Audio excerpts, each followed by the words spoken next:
आदरणीय राहुल साहब हमारे बीच पधार चुके हैं और मेजर जनरल राजेश झा साहब पहले से हमारे बीच है, नमन करता हूँ। हमारे बीच आदरणीय पाल साहब,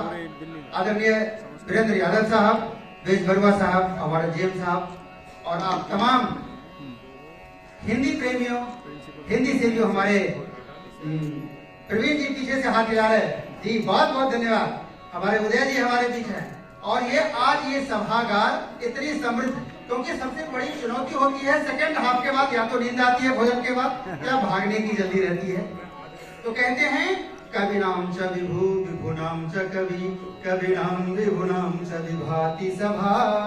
पैसा कमलम कमलेन पयः, पैसा कमलेन विभाति सरह। यानी जिस प्रकार कमल जी बजा ले सरगर्मी आ जाए, जिस प्रकार कमल से तालाब की और तालाब से कमल की शोभा होती है, ठीक उसी प्रकार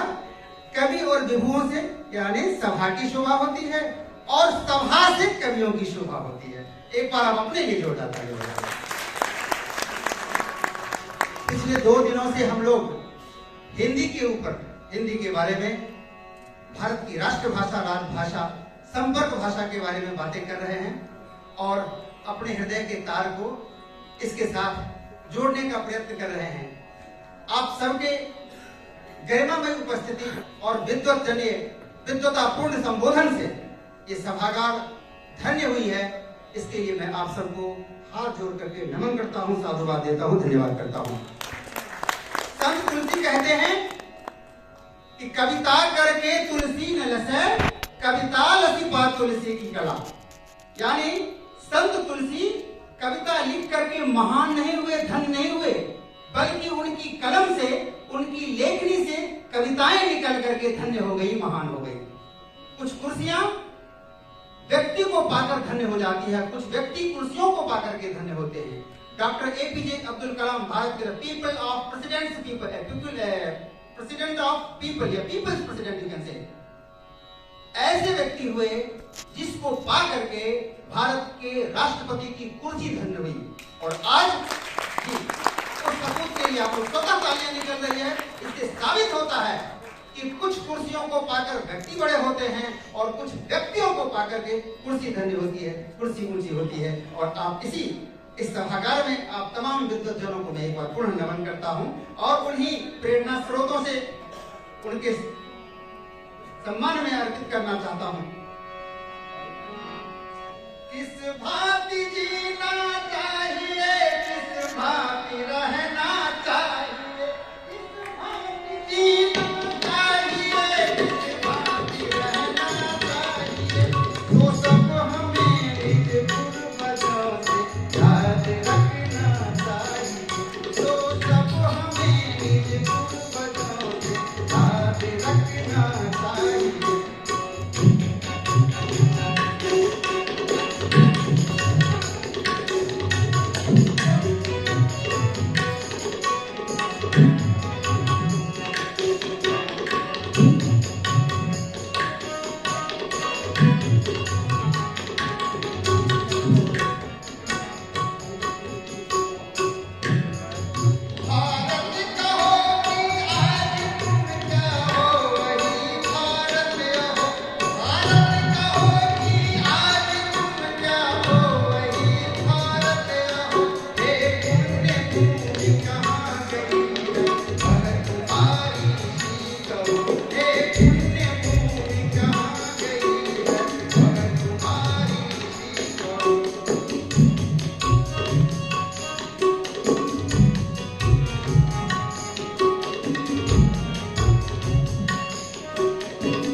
अतीत को, वर्तमान को और भविष्य को एक साथ उकेरते हैं अपनी लेखनी से।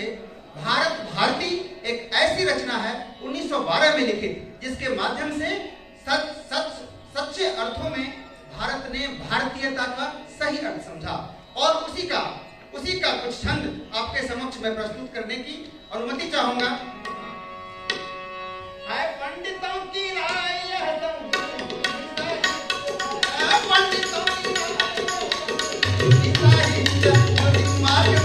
को सुधार दिया लाने आज से मन को सुधार दिया लाने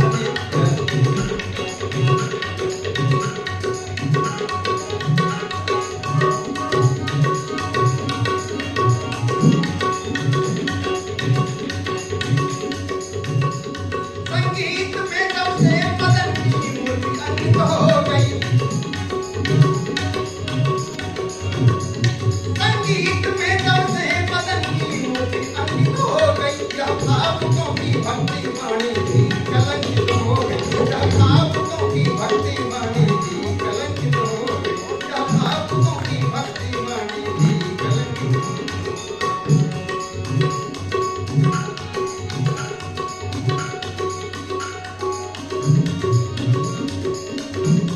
देखो हमारा विश्व में कोई नहीं उपमान था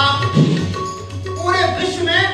हमसे बड़ा जैसे अभी भारत के नामों के बारे में चर्चा हुई कभी भी किसी परिवार में अगर बच्चे कम होते हैं